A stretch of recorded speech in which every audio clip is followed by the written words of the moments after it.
एक समय की बात है। एक छोटे से गांव में दो बहनें रहती थीं, सोना और कविता। सोना बड़ी बहन थी। उसके कम पढ़े लिखे होने के कारण उसकी शादी एक गरीब किसान पवन से हुई थी, जो दूसरों के खेतों में मजदूरी करता था। और सोना दूसरों के घरों में झाड़ू पोछा का काम किया करती थी। दोनों पति पत्नी मिलकर खूब मेहनत करते थे, तभी जाकर उनके घर में चूल्हे जुड़ते थे। वहीं छोटी बहन कविता बहुत सुंदर थी, जिस कारण उसकी शादी एक अमीर व्यापारी अमन से हुई थी। शादी के बाद से ही कविता को अपने रूप और धन का घमंड हो गया था। कविता हमेशा अपनी बड़ी बहन को ताने मारती और नीचा दिखाने का कोई मौका नहीं छोड़ती। जब भी सोना उसके घर जाती, कविता की बातें उसके दिल को छलनी कर देती। एक दिन सोना सुबह सुबह अपने काम पर जा रही थी, तभी उसे रास्ते में उसकी छोटी बहन कविता मिली।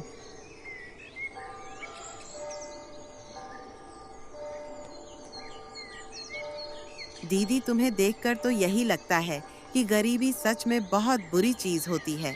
तुम्हारे हाथ तो देखो कितने कठोर हो गए हैं, दूसरों के घरों में काम करते करते। और यह कपड़े लगता है बरसों से बदले ही नहीं। कविता, हम गरीब हैं, लेकिन मेहनत से कमाते भगवान ने हमें जो दिया है उसमें खुश रहते हैं। हाँ हाँ, खुश तो दिख ही रही हो, लेकिन क्या करूं? मुझे तो आदत नहीं कि मैं तुम्हारे जैसे गरीबों से ज्यादा बातें करूं। वैसे भी मैं और अमन जी तो शहर के बड़े लोगों के साथ उठते बैठते हैं। तुम्हारी तरह धूल मिट्टी में सने लोग हमारे घर आते भी नहीं। सोना की आंखों में आंसू आ जाते हैं, लेकिन वह कुछ नहीं बोलती। वह जानती है कि कविता अब बदल चुकी है। वह चुपचाप वहां से अपने काम पर चली जाती है।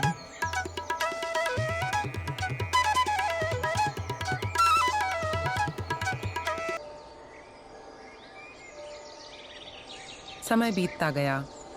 एक दिन सोना के पति पवन की तबीयत अचानक बहुत खराब हो गई। कई दिनों तक इलाज कराने के बाद घर की सारी जमा पूंजी खत्म हो गई।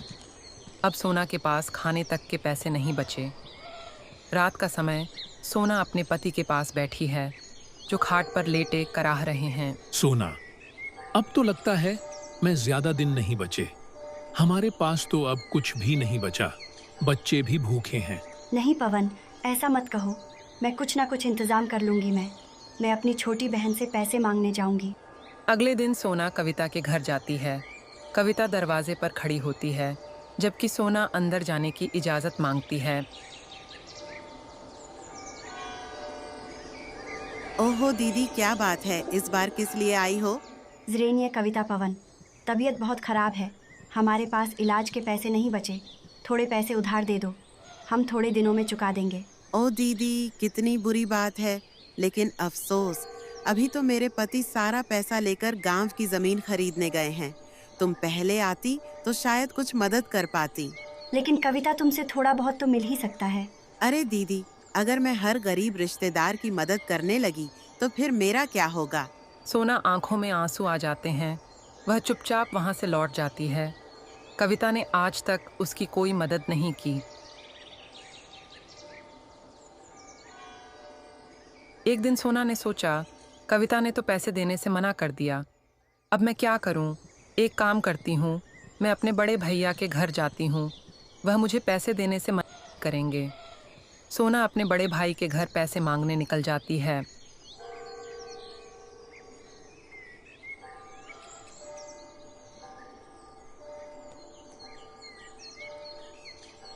भाभी भैया घर पर है?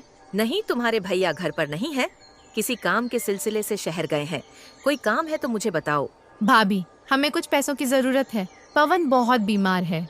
देखो सोना, तुम जानती हो कि तुम्हारे भैया घर पर नहीं है, और वैसे भी हमारे घर पर भी बहुत खर्चे होते हैं। हर किसी की मदद करना हमारे बस की बात नहीं है। भाभी, मैं कसम खाती हूँ, जैसे ही हालात सुधरेंगे मैं पैसे लौटा दूंगी। मैंने कह दिया ना, हमारे पास पैसे नहीं है। अब और कुछ सुनना है क्या? सोना की आंखों से आंसू टपक पड़ते हैं। वह चुपचाप वहां से चली जाती है और अपने घर के दरवाजे के बाहर बड़ी उदास मन से बैठ जाती है। उसे कुछ समझ नहीं आता कि वह क्या करें। गर्मियों की दोपहर, लू के थपेड़े चल रहे थे। गांव की गलियों में धूल उड़ रही थी। तभी एक बूढ़े साधु बाबा हाथ में भिक्षा पात्र लिए गांव में प्रवेश करते हैं। उनके चेहरे पर तेज था, पर उनकी हालत देख लग रहा था कि वह कई दिनों से भूखे हैं। सबसे पहले वह कविता की हवेली के दरवाजे पर पहुंचते हैं। कुछ भिक्षा दे दो, कई दिनों से भूखा हूँ।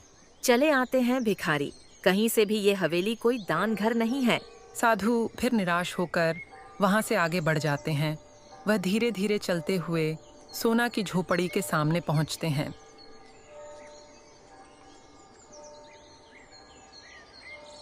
बेटी, कुछ खाने को मिलेगा? बाबा कृपया बैठ जाइए, मेरे पास ज़्यादा कुछ नहीं है, पर जो भी है आप स्वीकार कीजिए। सोना अंदर से थोड़ा सा गुड़ लाकर बाबा को देती है। बेटी, तूने तो मेरा हृदय प्रसन्न कर दिया। मैं तेरे उपकार का बदला कैसे चुकाऊं? बाबा, मेरे घर में मेरे पति बहुत दिन से बीमार है। मैं सबसे मदद मांगी, पर किसी ने मेरी मदद नहीं की। आप उन्हें बस आशीर्वाद दे दीजिए कि वह बहुत जल्दी ठीक हो जाए, और मुझे कुछ नहीं चाहिए। साधु बाबा अपनी झोली में हाथ डालते हैं और एक चमकता हुआ मिट्टी का घड़ा निकालते हैं। बेटी, ये घड़ा तेरे लिए है, तुम इसे रख लो। पर बाबा, मैं इस घड़े को क्या करूँगी? पहले से ही मेरे घर में घड़े रखे हुए हैं। बेटी, यह ऐसे वैसे खड़े नहीं है। तुम्हारे घर में घुसते ही तुम्हारे हर दुख को दूर कर देंगे, और इस घड़े में से जो भी निकलेगा वह तुम्हारे कर्मों का फल होगा। इतना कहकर वह साधु बाबा वहां से गायब हो जाते हैं और सोना खुशी खुशी घड़े को लेकर अपने कमरे में आ जाती है। कमरे में आते के साथ पवन की तबीयत बिल्कुल पहले की तरह ठीक हो जाती है। अरे सोना, अभी मेरी तबीयत बिल्कुल ठीक लग रही है। कुछ देर पहले ही मुझे बिस्तर से उठने का बिल्कुल भी मन नहीं कर रहा था। अब देखो, मैं तुम्हारे सामने खड़ा हो गया हूँ। हाँ पवन, तुम बिल्कुल ठीक हो गए हो। अभी एक साधु बाबा आए थे और कह रहे थे, यह घड़ा तुम्हारे घर में घुसते के साथ तुम्हारे कष्ट दूर हो जाएंगे, और इसमें से जो कुछ भी निकलेगा वह तुम्हारे कर्मों का फल होगा। अरे सोना, वाकई में ये खड़े तो जादुई घड़े हैं। हाँ जी, सच में ये जादू घड़े हैं।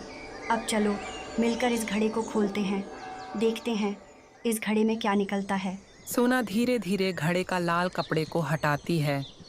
अचानक उसमें से सोने के सिक्के झरने की तरह गिरने लगते हैं। दोनों अवाक रह जाते हैं। हे भगवान, यह तो किसी वरदान से कम नहीं। ए जी, वह बाबा भगवान के रूप में आए थे। यह देखिए, हमारे कर्मों का फल देकर गए हैं। अब यह सोने के सिक्के से हम कोई अच्छा काम करेंगे। लेकिन सोना बहुत समझदार थी। उसने तुरंत यह फैसला किया कि वह इस धन का उपयोग लापरवाही से नहीं करेगी, बल्कि एक अच्छा व्यापार शुरू करेगी ताकि यह हमेशा बना रहे। हाँ सोना, अभी गर्मी का मौसम है, तो इस मौसम में हम छाछ, नींबू पानी, शरबत बेचने का कारोबार करेंगे। इस मौसम में हमारा कारोबार अच्छा चलेगा। सोना ने कुछ सिक्के लिए और सबसे पहले गांव के एक व्यापारी से अच्छी गुणवत्ता का दूध और छाछ खरीदने के लिए गई।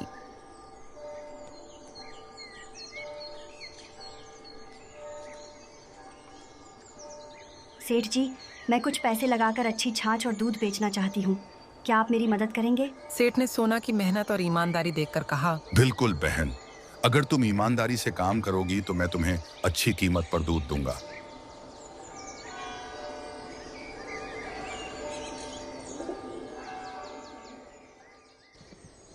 अब सोना ने अपनी छोटी सी दुकान शुरू की।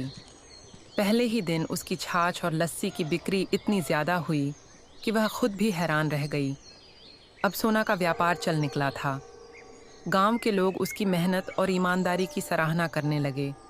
लेकिन जब यह खबर उसकी छोटी बहन कविता तक पहुंची तो वह जल भुन गई। कल तो यह मुझसे पैसे की भीख मांगने आई थी, आज अचानक इतना पैसा इसके पास कैसे आ गया जो यह लस्सी का व्यापार शुरू कर दी, और उसका पति पवन भी ठीक हो गया।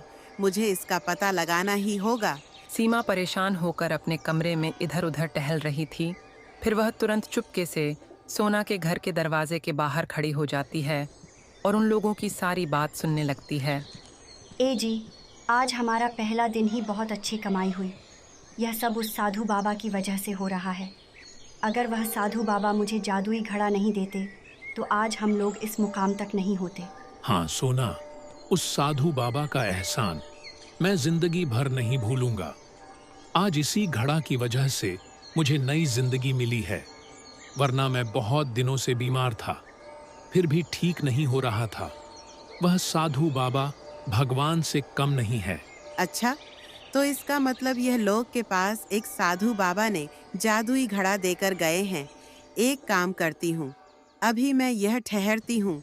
यह लोग के सो जाने के बाद मैं इस घड़े को चुरा कर ले जाऊंगी।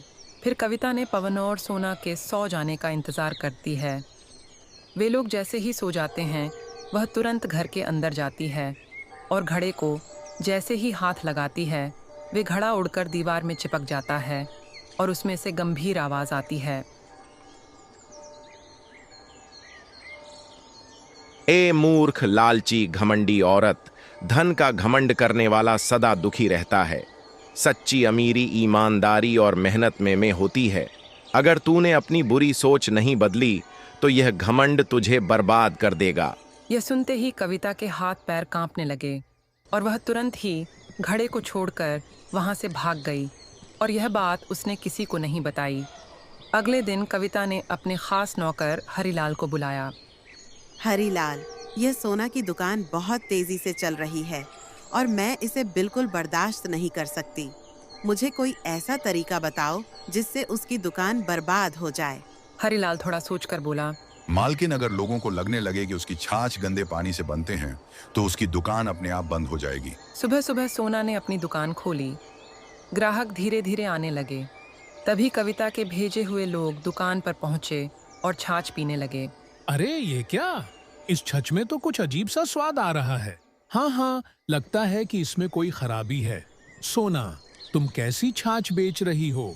दुकान पर खड़े अन्य ग्राहक चौंक गए। वे भी आपस में कानाफूसी करने लगे। भाइयों, मेरी छाछ में कोई खराबी नहीं है। अगर किसी को यकीन ना हो तो मैं अभी और छाछ निकाल कर पिलाती हूँ। लेकिन कविता के लोग तो पहले से ही अफवाह फैलाने आए थे। वे वहां से चिल्लाते हुए चले गए। भाइयों, ध्यान रखना, सोना की छाछ में गड़बड़ है, कोई इसे मत पीना। गांव के बाकी लोग भी थोड़ा डर गए। धीरे धीरे सोना की दुकान पर भीड़ कम होने लगी। शाम तक सोना के पास बहुत कम ग्राहक आए। वह समझ गई कि कोई जानबूझकर अफवाह फैला रहा है, लेकिन वह चुपचाप बैठने वालों में से नहीं थी। उसने एक योजना बनाई। अगले दिन वह खुद ही गांव के लोगों के घर घर जाकर अपनी छाछ देने लगी। उसने लोगों से कहा, बिना पैसे दिए मेरी छाछ को पीकर देखो। अगर तुम्हें कुछ भी गलत लगे तो मुझसे कहो। गांव वालों ने छाछ पी और पाया कि वह बहुत ही स्वादिष्ट और ताज़ी थी। अब लोगों को समझ आने लगा कि कोई साजिश हो रही है। इसी बीच गांव के कुछ लोगों ने देखा कि वही लोग जो कल सोना की छाछ को खराब बता रहे थे, कविता के घर से पैसे लेकर निकल रहे थे। बात फैलती देर नहीं लगी। एक बुजुर्ग गांव वाले ने सोना से कहा, बिटिया, हमें माफ कर दो। हमने बिना सोचे समझे अफवाहों पर भरोसा कर लिया, लेकिन अब हम समझ गए हैं कि यह सब तुम्हें बर्बाद करने के लिए किया गया था।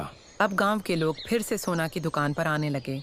उसकी मेहनत और ईमानदारी ने सबका विश्वास फिर से जीत लिया। जब कविता को पता चला तो वह और भी गुस्से से भर गई। सोना की मेहनत और ईमानदारी ने गांव वालों का विश्वास फिर से जीत लिया था। उसकी दुकान पहले की तरह ही चलने लगी थी, लेकिन यह सब देखकर कविता का खून खोल रहा था। इस औरत ने फिर से सबका भरोसा जीत लिया, लेकिन इस बार मैं ऐसा काम करूंगी कि यह दोबारा उठ ही ना सके। उसने अपने नौकर हरिलाल को बुलाया और उसके कान में कुछ बताया। लेकिन मालकिन, ये तो बहुत खतरनाक होगा। बस वही तो चाहिए। इस बार सोना का नाम और काम दोनों खत्म हो जाएगा। इस बार हमें ऐसी चाल चलनी होगी कि सोना कभी दोबारा व्यापार ना कर पाए। मालकिन, पिछले बार भी पकड़े पकड़े बचे थे। अगर इस बार भी कोई हमें देख लिया तो? चुप, इस बार हमें कोई नहीं पकड़ेगा। सुनो तुम दोनों, आज रात को सोना की दुकान में आग लगा दोगे। जब दुकान जलकर राख हो जाएगी तो उसका सारा धंधा खत्म हो जाएगा। लेकिन मालकिन, अगर हमें कोई देख ले? अरे मूर्ख, हम इसे ऐसे अंजाम देंगे कि किसी को शक भी ना हो। तुम दोनों चेहरों को कपड़े से ढककर जाना और आग लगाने के बाद तुरंत भाग आना। कोई सबूत मत छोड़ना। आधी रात का समय था। पूरा गांव सो रहा था। हरिलाल और बबलू अपने चेहरों पर काले कपड़े बांधकर चुपके से सोना की दुकान के पास पहुंचे। बबलू ने दुकान के चारों ओर मिट्टी के तेल छिड़का और फिर हरिलाल ने माचिस जलाई। जैसे ही आग लगी, दुकान धू धू कर जलने लगी। आग की लपट तेज हो गई। आग की रोशनी देखकर कुछ गांव वाले जाग गए और शोर मचाने लगे। अरे, सोना की दुकान जल रही है, जल्दी आओ। गांव वाले दौड़कर आए, लेकिन तब तक बहुत देर हो चुकी थी। हरिलाल और बबलू अंधेरे का फायदा उठाकर भाग निकले। सुबह जब सोना दुकान आई तो उसे राख का ढेर देखकर गहरा आघात पहुंचा। हे भगवान, मेरी मेहनत की कमाई सब जलकर खत्म हो गई। उधर गांव का मुखिया भी वहां पहुंच गया। यह बहुत बड़ा अपराध है। हमें तुरंत पता लगाना होगा कि यह किसकी करतूत है। सोना ने रोना बंद किया और अपने दिमाग से सोचना शुरू किया। उसे यकीन था कि यह कोई दुर्घटना नहीं थी, बल्कि किसी ने जानबूझकर किया है। उसने सबूत ढूंढने की कोशिश की। इधर उधर झांका पर उसे कुछ नहीं मिला। दास होकर घर जाने लगी। तभी उसने देखा कि झाड़ियाँ में एक गमछा और तेल का डब्बा पड़ा है। सोना ने उसे उठाकर मुखिया जी के पास ले गई। गांव में हाहाकार मच गया कि सबूत पकड़ा गया है, किसी की गमछा मिला है। अरे, सबूत मुखिया जी के हाथ मिल गया है। अब वह जल्दी ही पकड़ा जाएगा कि सोना का दुकान में आग किसने लगाया। हाँ, मुझे तो लगता है कि वह तौलिया कविता के नौकर का है। मैं कल उसे ऐसा ही तौलिया लेते हुए देखा था। मुखिया ने सभी नौजवानों को गांव के चौपाल पर बुलाया और कहा, क्या कोई पहचान सकता है कि यह तौलिया किसका है? गांव वाले तौलिए को ध्यान से देखने लगे। अरे, ऐसा ही तौलिया तो मैंने कविता के घर पर देखा था। गांव वाले एक दूसरे की ओर देखने लगे। कविता अब तक शांत खड़ी थी, अचानक घबराने लगी। नहीं, ये मेरा तौलिया नहीं है। मुखिया ने अब मिट्टी का तेल का डब्बा उठाया। उस पर हल्के अक्षरों में कविता स्टोर्स लिखा था। यह वही दुकान थी जहां से सीमा अपने नौकरों के लिए राशन मंगवाती थी। कविता, मिट्टी का तेल का डब्बा तो तुम्हारी दुकान का है, यह यहाँ कैसे आया? मैं क्या जानूं, कोई भी मेरे स्टोर से सामान खरीद सकता है। इधर कविता का पति का व्यापार ठप हो गया था। वह बहुत निराश होकर घर लौट रहा था। वह यह सब चीज़ से बिल्कुल ही अनजान था कि कविता क्या कर रही है। वह आते वक्त देखा कि चौपाल पर भीड़ लगी है। वहाँ पर वह पहुँचा, तभी सभी लोग उसकी तरफ देखते रह गए, क्योंकि वह वही गमछा ले खड़ा था जो मुखिया जी के पास सबूत में मिला था। अब बोलो कविता, अभी भी तुम कुछ बोल सकती हो। तुम्हारा सबूत तुम्हारे सामने आकर खड़ा हो गया। कविता इधर उधर देखा, लेकिन कोई रास्ता नहीं बचा था। गांव वाले भी अब उसे घूर रहे थे। वह घबराहट में बड़बड़ाने लगी। मुझे माफ कर दीजिए मुखिया जी, मैं ही यह सब करवाया था, क्योंकि मैं नहीं चाहती थी कि सोना मुझसे ज्यादा अमीर बन सके। कविता, तुम्हारी जलन और घमंड ने तुम्हें अपराधी बना दिया।